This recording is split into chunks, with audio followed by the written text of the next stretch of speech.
Yeah. You know a lot of pizza restaurants. Yeah, That's impressive. You know, I never cared this much about pizza until Dave Portnoy started like doing pizza reviews.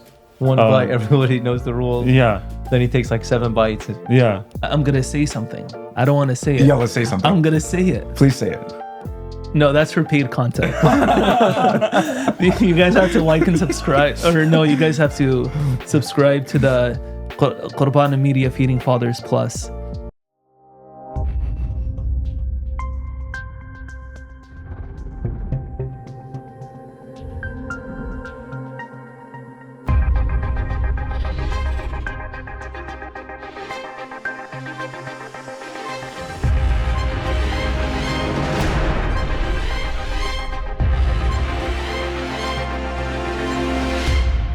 It's very hard to sign the cross with this in your face. I know it's hard to grab a drink too. Yeah, this is a tough job.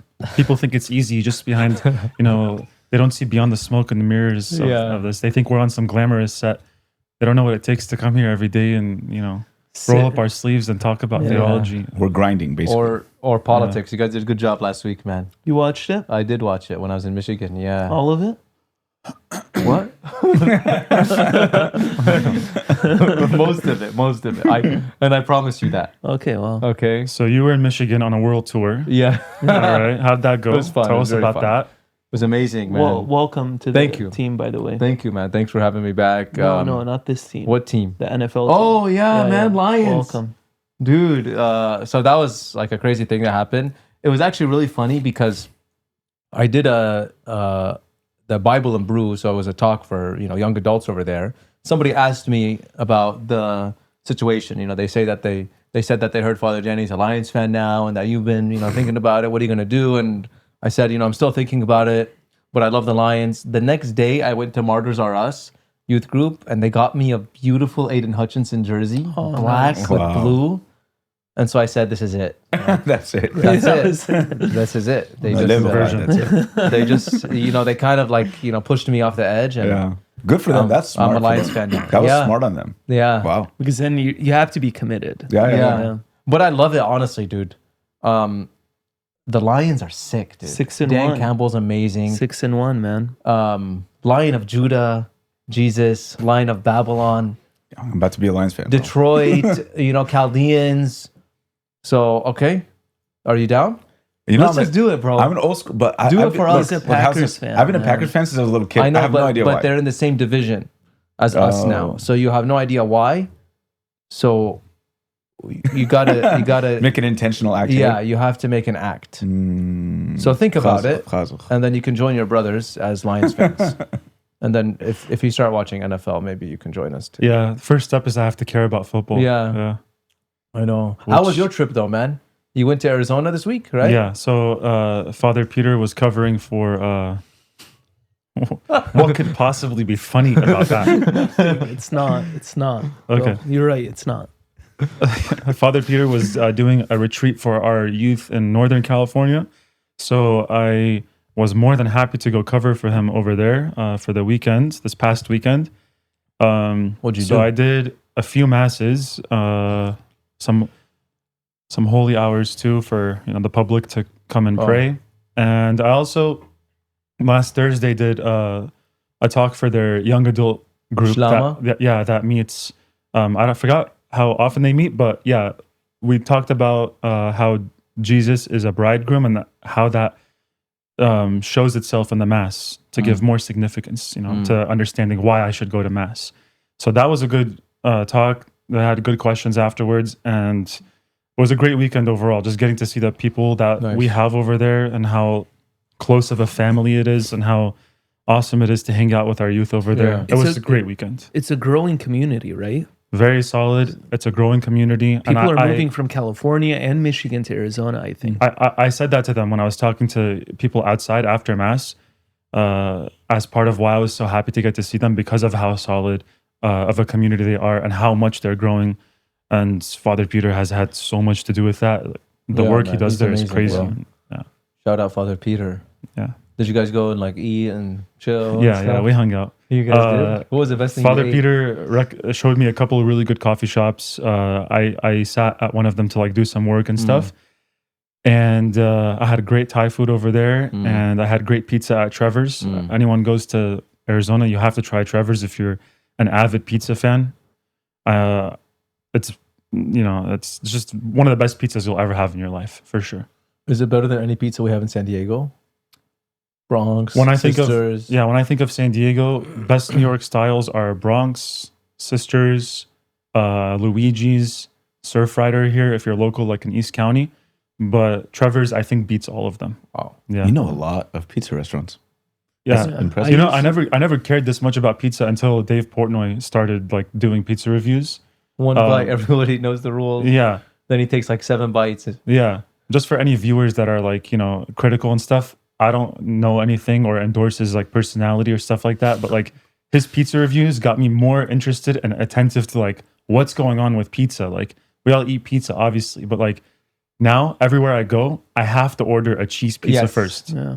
That's I what he have to got me try on. a cheese pizza first. You can't mess up a cheese pizza, so I can judge like the rest of your capabilities based off of a cheese pizza. Yeah. When it comes to food, I Yeah. usually think about the eternal food that's been given to us, in the Eucharist. Yeah, And that's usually is that right? Because in John 6, Jesus said, your fathers ate the pizza that came down from heaven. Well, you can't have pizza without bread. That's true.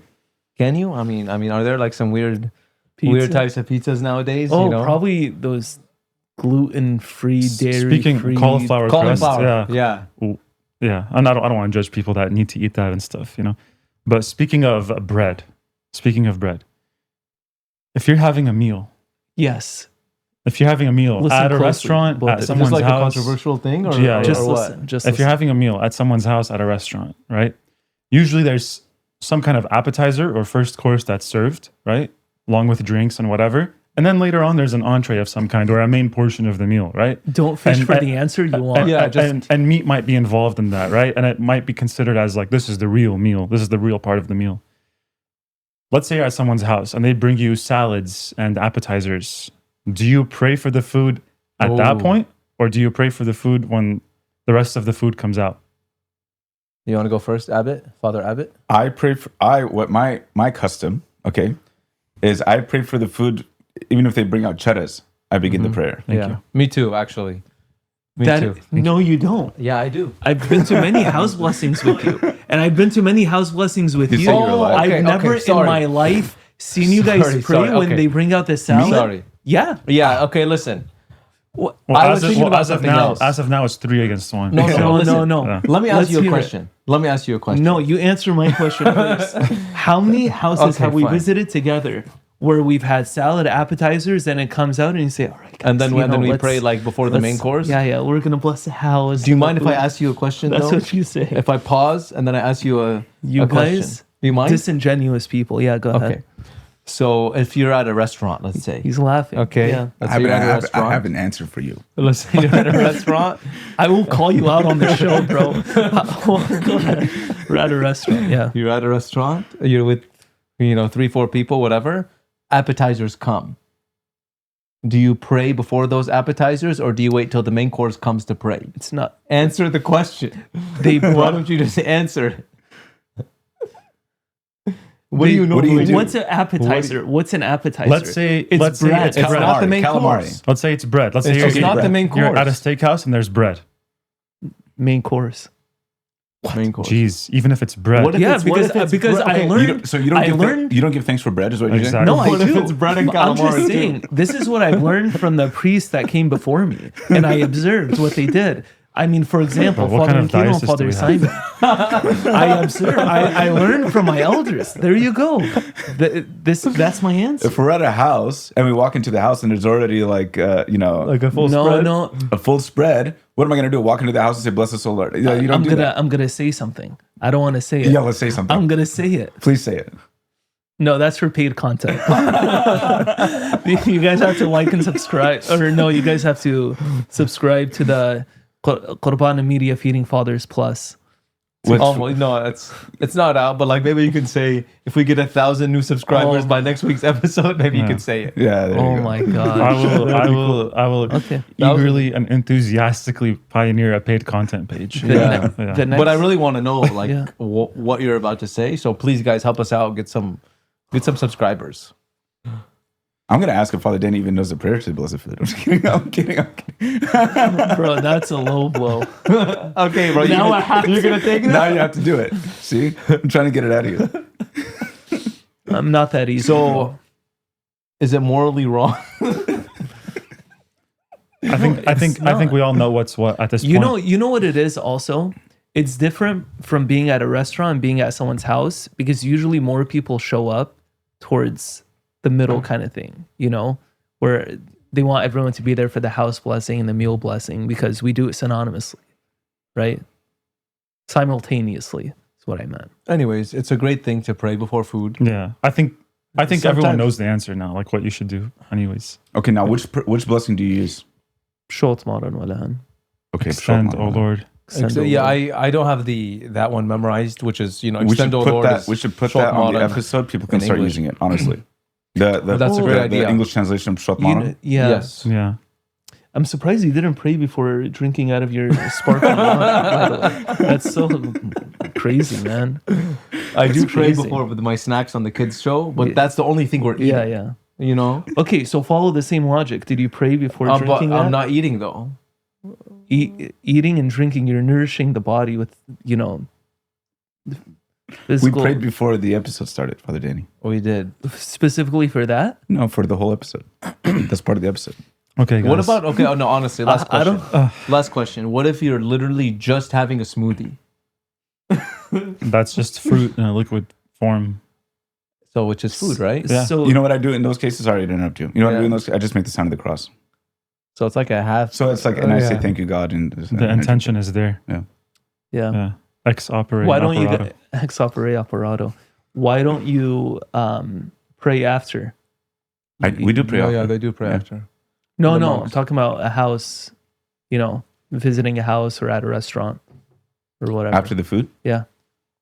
I don't know. Oh, really? So I'm not. So I'm not the worst guy I'd like ever. to make a motion. I'd like to make a motion. I'd like to make a motion to move on. Do I have a second? Yeah. a second. Okay. Father Simon, Sure, I have something for you guys. attend us. Attend us. I don't know if you guys saw this the other day or yesterday. I think they released this. It's the new, I guess they call it the mascot of the Vatican. For Mascot? the year. Yeah, I think it's for mascot. the Jubilee year. Jubilee year. Jubilee Yeah. year. 2025 It's is the called Jubilee Luce. year. Yeah. Luce. Oh, Luce means light. Luce. There was Is it Luce. Luce. L-U-C-E? Yeah. That's that light. means So they light. said Italian word. Yeah. That's what they said. Mm-hmm. So I heard some people saying that Did I see it? there's like a crazy conspiracy theory because it's related to the word Lucifer. So the Vatican Oh is my like, goodness. That's you such know? a stretch. No, but you know where Lucifer comes from? yeah, It comes from- light. Yeah, but you know where it's found in the Bible? It's in The like Isaiah it's in Isaiah. when the light fell or Yeah, something. speaking of the morning star that falls. yeah, right? yeah. So that's a reference to Lucifer falling, right? Mm. But it's also Jesus is called Lucifer in the Latin liturgy at some point. I don't know where it is, but Mm. in the Latin liturgy, and so it's kind of a name that's more of a generic name in that sense. I mean, I know that we use it for the devil too, obviously, as a kind of proper noun for him. But light doesn't just apply to the devil. Obviously, Jesus says, "I am the light of the for sure. world." Right. So For sure. the concept of light is not a satanic concept. We Yeah. don't want to go there.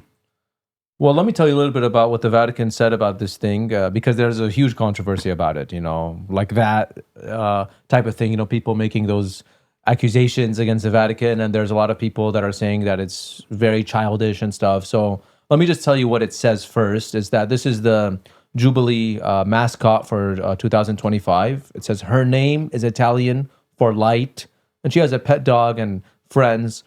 And there's a lot of imagery there, which is the shining eyes are a symbol of the hope of the heart. She wears a rosary.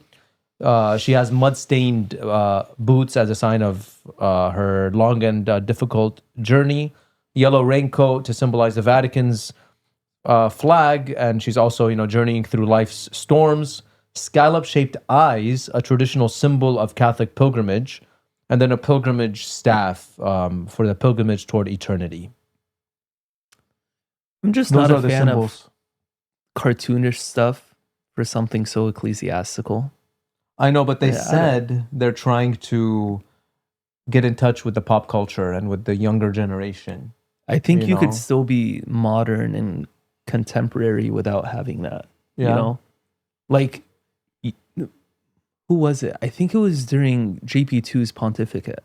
Anytime there was, a big event in the Vatican or World Youth Day or whatever, it was always very like clean. It wasn't too old school, but it was always very elegant. I haven't been a fan of the Vatican's like art Art lately. stuff, yeah. art stuff lately. I actually like this one though.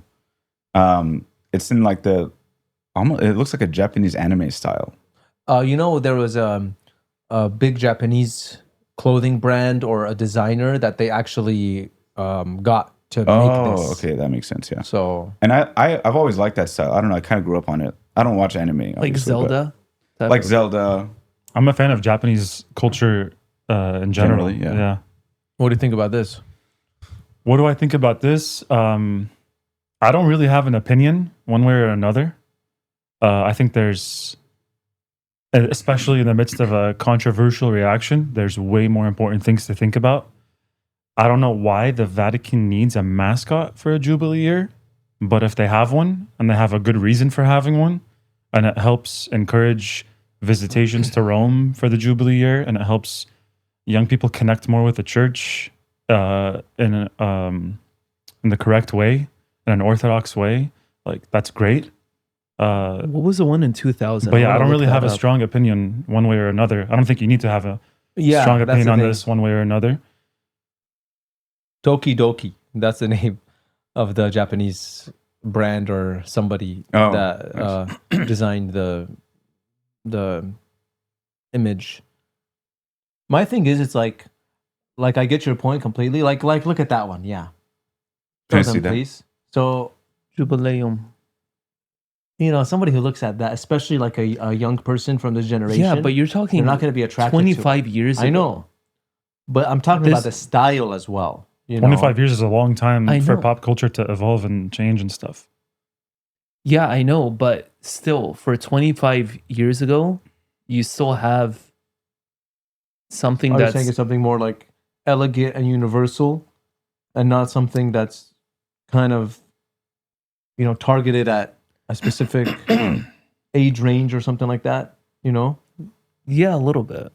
But like older people are not going to really need a mascot like that to That come goes back and- to his point. yeah, like older people not in the pop hip culture are not going to need that. But maybe like my thing is maybe somebody is going to like it and be like, oh, this is from the Vatican, and it's going to lead them. Like, I don't think there's anything wrong with it, at least. No, I actually, Wrong? know. No, I don't Yeah. think so I either. actually personally I like it, to be honest with you. For the most part, I like it. I mean, maybe just aesthetically, I like it because I like that style of art, like the anime style of art. I think it's cool. And that's as much as I have to say about that. It's a funny like portrayal of the human person. It's very exaggerated. The eyes are gigantic. It looks like very exaggerated, emotionally very exaggerated. So is iconography. So is iconography, yeah, in a different style. Actually, if you pay attention to like Coptic iconography, it looks a lot like Japanese anime. Like, look at it. Doesn't it look like? Remember way back when we first started Feeding Fathers, we were talking about that priest that was accused of sexual Yeah. Rupnik? abuse, Rupnik. Rupnik, We're yeah. talking about his art, how the eyes are big or something like that, and it kind of reminded me of that. Is it not like that style? This or- one? Yeah. No, not Just at all. because of the size of the eyes. Yeah, no, this is He very does more different. mosaics, right? Yeah, Mhm. yeah, These are big, like bulging eyes, huge. yeah. And all the emotion is in the eyes. It's not like that. It reminds me of those keychains people have now. Yeah, it's like that. Yeah. So generally, I like. I don't know why personally, and I don't have the personality for it, to be honest with it. But I kind of like the cartoonish type of art a lot, actually. And the culture is there, I think, right now. We like avatars and things like that. This different, in the form of art, portrayal of the human person and the various aspects of him. Yeah. And you can do a lot with that kind of stuff, like Yeah. they're doing with this one. And the person that made it, Toki Doki, I think that's how you say it. Those designs are very popular all around the world. Mm. So maybe we will kind of look at it in this American culture, and we're used to, American cartoons and like Disney and stuff like that. But a lot of people all over the world will probably resonate with this a lot more. So what does it mean that they have a mascot for the Jubilee year? Is someone going to dress up as Luce and walk seriously. around? Maybe. I see it as like a logo type of thing. How you have a logo that's associated with it. I don't know. Yeah. It's probably a mascot is supposed to be the representative of the whole people that it's a mascot of, right? So everybody is, in this sense, Luce, right? Going on pilgrimage in this year with muddy shoes because of the journey, and it's supposed to be a journey of life. It's all like archetypal like symbolism, Does it connect with the reality of what a jubilee is for? Like the scriptural basis for what a jubilee is. When people they reach a certain time of the year where debts are freed and land is returned to certain owners and stuff like that. I guess would there be a connection there? Like she's making the journey to get to a stage of redemption that you would find in a what's jubilee year? the point of the modern jubilee year? Is it related to that old school? I don't know. It's actually, from my understanding, it's more of a renewal. It's like a renewal. It's and that's what so the Jubilee year, okay, so we have some history on this.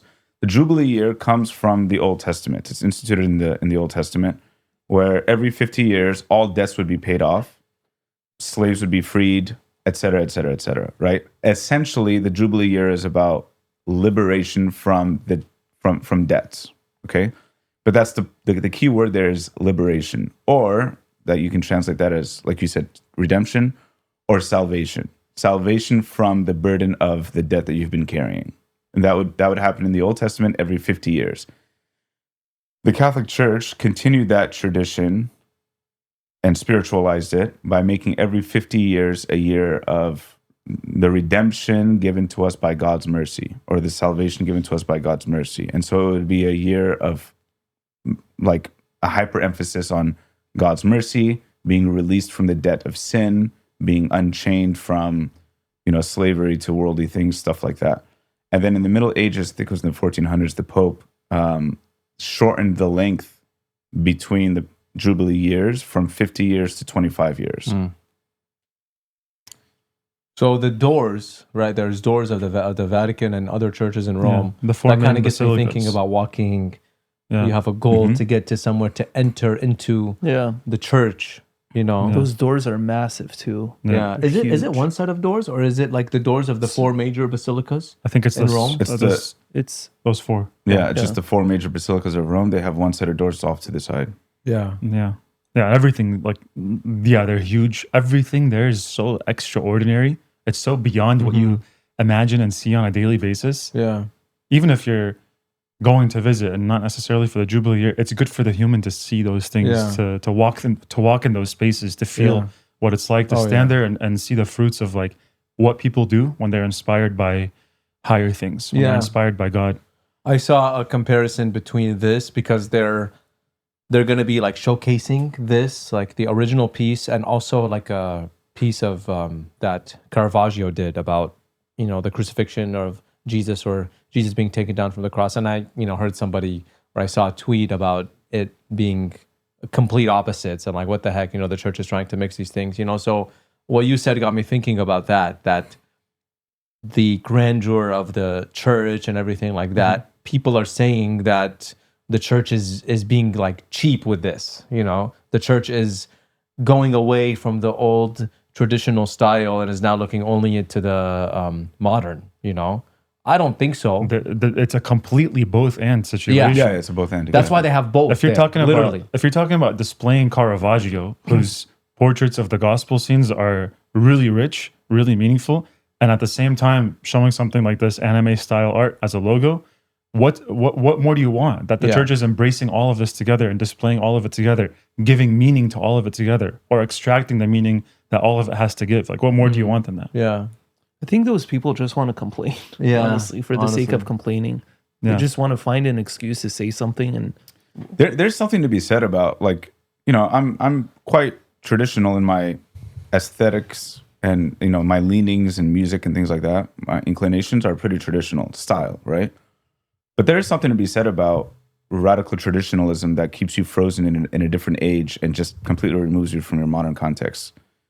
You know, I mean, you can choose, anybody can choose to like or dislike Luce or whatever, but to say that that the art of the Catholic Church or artists within the Catholic Church are not allowed to develop with the passing of time, there's something kind of, there's a complexion there. It's like a neurosis. Yeah. Why do you think It's- people think that? Sorry, but to like just really be like scriptural about it, I think that's what it means to be hard of heart. Yeah, that's right. Mm-hmm. To not hear what's being said or perceive what's being shown to you. Or where have you seen more fruits? With you dying on this hill and wanting to call everything demonic that's not according to your, you know, your opinion or whatever you want, or, you know, there's something else going on. Yeah. Do you think that this is what Pope Francis means? And he's used this word a lot, rigid, right? So he says rigid a lot, like rigidity about clergy and nuns.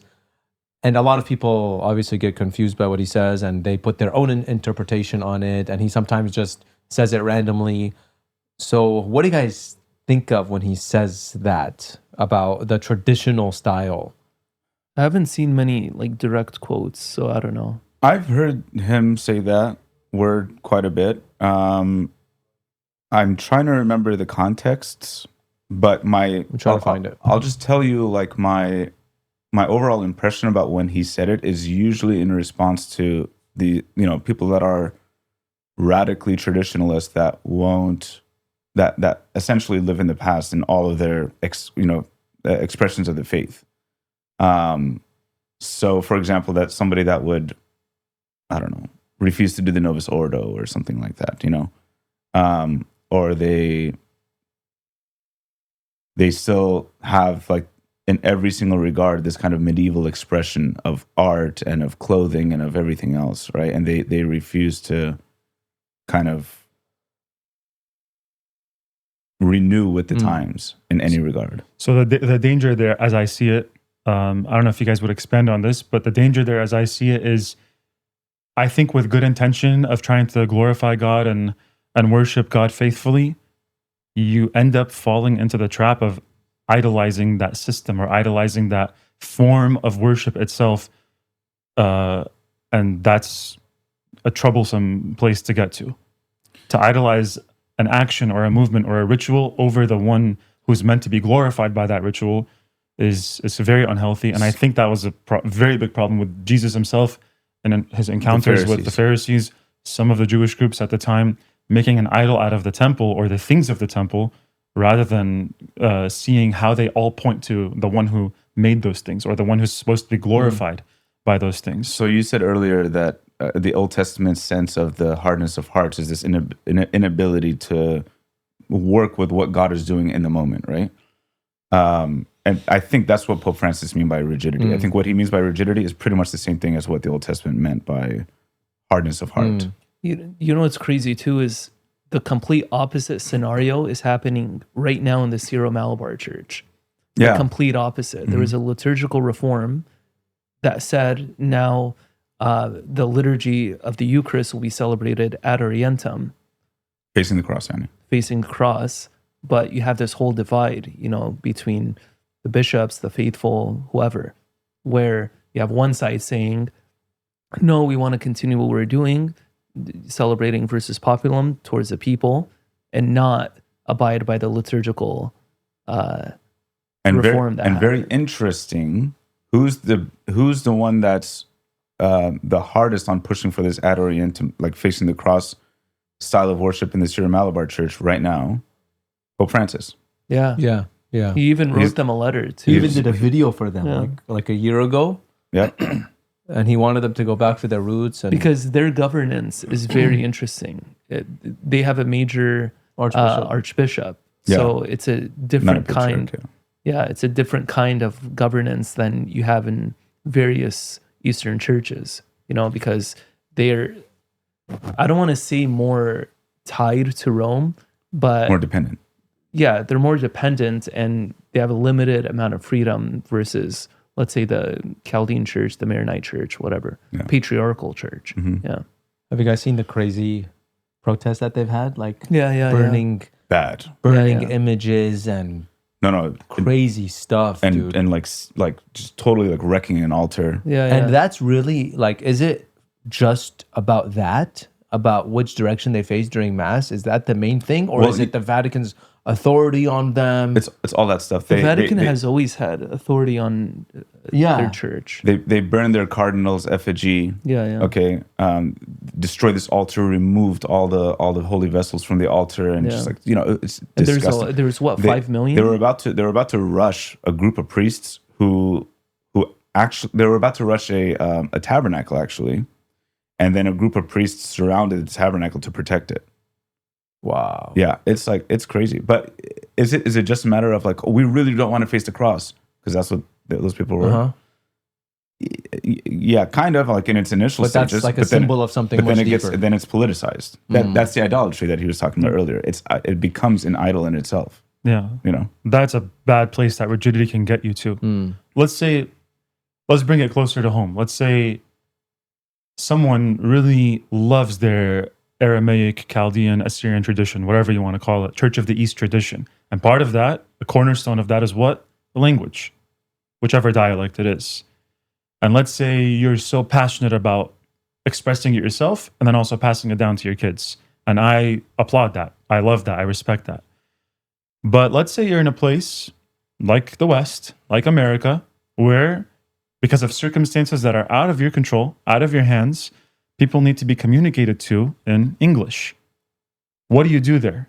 I think you either try to force all masses to be in Aramaic and Sureth, or you can translate something faithfully into English and pass it along to the people that need to receive it in English. Again, if the circumstances are out of your control and English does need to be a primary language of expression of liturgy. So take the spirituality of your fathers, take the essential stuff, take the substance, and pass it along in English instead of being rigid and just forcing something on people. You know what would completely supplement your premise is just math. If we look at, let's just use our diocese, for example, as a starting point. If you look at the numbers before there was this big wave of young priests with mass attendance, young adult attendance, things like that, and you look at it now, I think it's night and day. I'm not trying to, take away from any other priest's hard work or whatever, but it makes sense. The math is there, the statistics are there. So it's not like you're saying this out of thin air. So you can keep the beauty and the tradition while doing it in the language that the people understand. Yeah. And Going by the back to, circling back to Luce, that's what I think that is you're, trying to bring people to the beauty of the church and the home that the church is, but doing it in a language in a we way still that have Aramaic, they by the can way, understand. in our Arabic and English. it's in mass. every that's why, mass. you're still keeping it for sure. And the preservation of the language, while it's a duty for all of us to be aware of and to promote, it's not my responsibility as a priest to like preserve the language fully for a society. I'll do my part. I do as much Surah as possible. By the way, even if you do mass in Surah, who's going to understand most of the words you're saying? Honestly, even the old timers. Yeah, I mean, Really, even there's words there like Abuna. We don't, As you say that, I feel pain because of that, because of how much we grew up on that, how much it makes sense to us. But like, it's not like that to everybody. But it's not my job as one individual priest or your guys' job as individual priest to, keep forcing something on people or keep promoting something like language, which should start at home. It's hard. Pick up the responsibility if you care about it. If you care about the existence of your culture and your people, pick up that responsibility. What we're doing and not being rigid is taking the substance of our spirituality, which makes our spirituality, just passing it along in English. Yeah. Like Father Andy has worked so hard to do with Shout out Father his Andy. work, like the Emmanuel book, translating things in English so people could chant the same melodies but in English. Yeah. Instead That's of another thing. instead of the alternative where we could just have been rigid and not done any of that, not practiced any of that. that's another thing. It's not just the substance, like the text. Yeah. There's maybe a temptation to take the text that we have and use, let's say, like, nothing against the Latin Rite, but we're not the Latin Rite. Use like Latin Rite tones or something like that. Yeah. So that when you walk in to a church, you feel and hear that this is something different. There's a different like flavor to it. There's a Chaldean flavor, and we have the most beautiful melodies. Yeah. And so, the great thing that I love that we did, thanks to Father Andy and Bishop Sedhead too, and a lot of people that helped with this, is that we've kept the melodies and the beauty of the tradition as well, while doing it in a language that the people understand. I think there's also a new revival of people wanting to learn the language, how to speak it. I've been getting a lot of people coming up to me more than ever. Right? Yeah, Yeah. that too. There's something going on, which is great. That's natural. I mean, and that's like, okay, what we were saying about idolatry earlier. The opposite of what we're talking about right now would be idolatry, essentially equating faithfulness to something with faithfulness to God. Like as if, okay, we're talking about the language. Faithfulness to the language means faithfulness to God. Like, you're just basically making the language your God at that point. Can we just say like Latin, right? Or like Latin. Yeah, like some people do. Some people, with that. yeah. Well, they'll do it with Latin, or some people will do it with Gushma also, Gushma, Exactly. Like they'll do it with clothing. Like you guys are all wearing cassocks. I'm wearing a monastic habit. Like we all wear very traditional clothing. I think it's the better form, to be honest with you, right? But to say that to not wear a cassock as a priest means you're less holy. You're less holy, or that you're not faithful to Christ or to the church. That's to equate, or that you're better in like any way wearing a cassock. That's to equate the cassock with the faith itself. Which is idolatry. It's totally wrong. So speaking of the Vatican that has put this out and the controversy that might come out of it, like people commenting on Twitter as they usually do, it's like a radical traditionalists trying to complain about this. This whole thing. This whole conversation speaks to why the Second Vatican Council was so needed. The substance that comes from the Second Vatican Council was extremely needed for the church to wake up, the people of the church to wake up and understand what the faith is, what kind of gift it is, who Jesus is, and how it needs to be transmitted. The two pillars that the Second Vatican Council is built on are these two words. One is, I think, a French word, ressourcement, and the other one is aggiornamento, which is an Italian word. So ressourcement says you can't continue living in the church without going back to the fountain, going back to the sources, the church fathers especially, to see what the gospel says, how the apostles passed it on faithfully, what the church fathers all originally thought about the tradition of the apostles that comes from Jesus himself. You need to go back to the foundation. And then aggiornamento is you have this wellspring. The windows of the church need to open up and let that wellspring gush forth to the world in a way that people can understand. If you don't grasp these two pillars that the council was built on and based all its constitutions on, then you're going to have a much easier time falling into the temptation of rigidity or idolatry.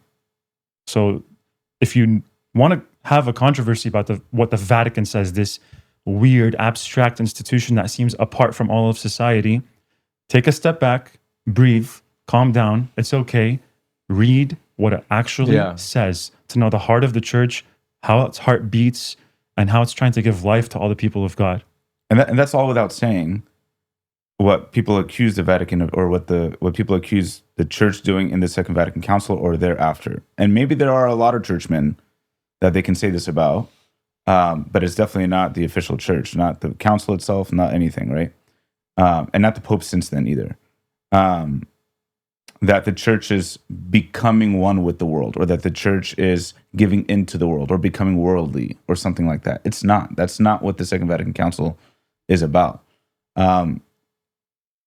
It opens itself to the world in order to evangelize the world, because the world needs to be evangelized again. Namely, Catholics need to be re-evangelized, right? And that's the Second Vatican Council is first given over to Catholics before it's given over to the world. And Catholics do need to be re-evangelized in the true faith, which is faithfulness to Jesus Christ, and not just some traditions. And this is speaking from a guy that's very fond of the traditions, and that I think is very important for us to keep the traditions and to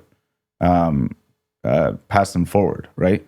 But to not create a god out of them or an idol out of them, or to say that the faith, my faithfulness to Christ is my faithfulness to wearing these things, saying these things in this language, in this form, etc. And imagine throughout all these discussions and arguments and, all these people disagreeing with, whatever's happening with the Vatican. Imagine how much time you lost when you could have been in prayer, when you could have been studying, when you could have been educating yourself. But instead, you just want to be hypercritical of anything that the Vatican says, any document that the Vatican comes out with, any motu proprio, any interview that Pope Francis does. Doesn't make sense. Honestly, I just want to say, like, for my spirituality and my love for the scripture, it was really because I read Dei Verbum at JP Catholic. Remember that? The document about the scripture, and it blew my mind, dude. It made me love the scriptures so much. And that's a document of Vatican II. So many people don't know that there's such beauty in there because they just listen to commentators, people talking bad about it. Even for the Eastern churches, Orientalium, Ecclesiarum. Yeah, exactly. It was a groundbreaking document. The one on the liturgy, Sacrosanctum Concilium. Beautiful. People don't like that one because it speaks about the need to reform the liturgy. It's like, of course the liturgy needed to be reformed. One of the things it says, by the way, is that there shouldn't be modern instruments like guitars and drums in the Mass. That's from Vatican II. And it encourages Gregorian chant specifically. In Latin. Yeah. In Latin. Okay. Yeah. And that's to say, keep a vestige of Latin in there. Things like essential things like the Gloria, Sanctus, the Agnus Dei, things like that. But of course, people would still be hearing Mass in Latin today. Who knows Latin anymore? Like people that study it, fine, but that's it. I think the best example of that here in Southern California is St. Michael's Abbey. Yeah. They do the Novus Ordo, but it's so beautiful and so reverent. And that place is class. That place is I still need to go there, man. You haven't been? Have you never been? I will take you there, bro. Are you serious right now? I went there for Let's 3 go, days. dude. For 3 days before my ordination as a priest. It was so peaceful, man. It's And amazing, it's such a classy man. place. Everything's wanna so go, well done man. over there. They have a lot of generous donors too. They can't do it Yeah. without their donors. But Yeah. Maybe one day here we're going to have a Chaldean monastery. Inshallah. Chaldean monastery, Inshallah. nice chapel. We already Nice have one. church. I mean, yes, I know we already have one. He means a real one. he means I was trying to have your back. Never mind. Keep going. new and Continue. improved. So, Unbelievable. you know what's But we do have great monks and a great abbot. Oh, thank you. Yes. you know what's crazy about like what all of everything that's being said. What's crazy about it is that God is like that. Like people forget that. Okay, you were basically saying the church needs to make contact with the world. Yeah, God did that. God did that. So Jesus took a human face and became God, a human being. God's whole plan of salvation is incarnational. Yeah. So the Divine church being economy, incarnational is probably a good idea. And the divine economy. And he doesn't stop. Yeah. And the He's church managing. The church continues it for him, right? And he continues to do it in his saints. And today, Friday is All Saints Wow. Day. So Right. there's the Look at transition. Look Yeah. at that. There it Heck is. yeah. Look at What you. I just got note that the pizza is ready. Okay. Are you guys fine. ready? Can we just answer the question, who's your favorite saint? Yeah, why don't we do that when we're eating? Okay, fine. You're down? That's good. That's good. Yeah, we need a topic for Yeah, when we're just eating. make sure we pray right now. Oh yeah, you guys want to pray now or right before we eat? Slice of New York. Slice of New Thank York. you. It was painful having to look at this and not being able to eat it. This was a good episode to talk about pizza, I guess. Wow. Look at the undercarriage there, Father Chris. Mm-hmm. Guys, Mm. So look, I'm gonna say something. We have had a lot of food on this show, and a lot of it has actually been good. But I mean this when I say this. Like I've been waiting for this pizza for a long time because once I had it at an event, and I just couldn't stop eating slice after slice. Me too. And I feel the same way right now. And That's the- how good this is. And the setup is amazing. If you Like guys- they cater events, so They keep on bringing it out Yeah. fresh. Forget about him being my best friend, childhood best friend. This is unbelievable. You know what they say when you put ranch on a good pizza, right? What do they say? You're no good. Why did they give it to me then? Because they know you. Guys, make sure you pray after every bite, huh?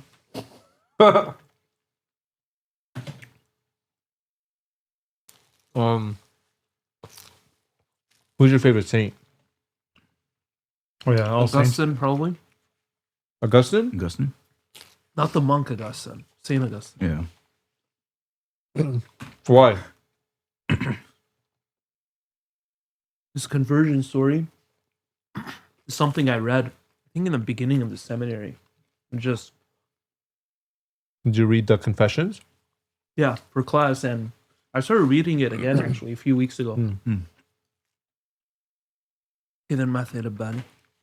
What about you? Saint Christopher? Or no? Saint Christopher. I don't know. My favorite saint is Saint Paul. Why?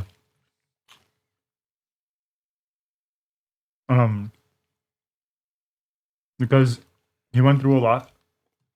He was in the midst of everything he went through. He was very much responsible for the spread of Christianity and the very early church. Obviously, his letters are the greatest commentary on the gospel, probably you could say. Yeah, that's pretty much it. Nice. How does he make it this good? Sorry. It's so good, dude. It's so good. Very good. Mine is Saint Bernard. Really? Really, Bernard of Clairvaux. Clairvaux? Dude, I've known you all these years. You didn't know that? Has he always been? Since we were roommates in seminary? Okay. No. Yeah? Mm-hmm. Why is that? Because he was a young abbot, Mm. and I was young when I became abbot of the monastery. There's a very strong devotion was- to Mary too, right? And he has a really strong devotion to Mary, and so do I. He's obviously a monk, and I love his writings. His theology is it's centered around like an intimate love of Christ. So he has a really good commentary on the Song of Songs. Hmm. His life is very interesting. He was, abbot of a monastery, but also very active. He was quite active with the people, actually. So he wasn't like a closed-in monk. And that's because the times required it of him. Hmm. Against his own desires. Wow. So he wasn't rigid. Yeah, exactly. He wasn't rigid. That's good. Kind That's of nice. reminds me of you. So mine is Saint Joseph. We didn't ask. I'm the host here.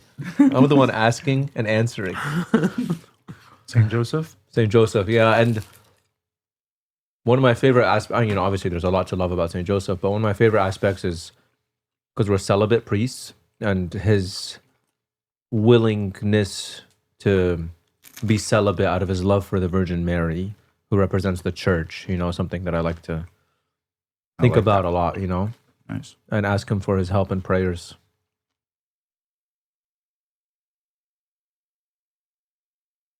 And Have you guys tried the hot one? the hot honey one? Was he good? Yeah. Yeah, that one's good. I'm going for Which one was your favorite? The hot honey is unbelievable. It is, but I feel like the straight pepperoni was the best I think so too. because I just took a bite out of that one. yeah, Excellent. yeah. All the churches are giving out Saint Saint cards, cards, right? right? Yeah. On Friday. Is it Friday or the weekend? No, Friday is the We're day. doing both. Yeah. Both ends because we're Catholic.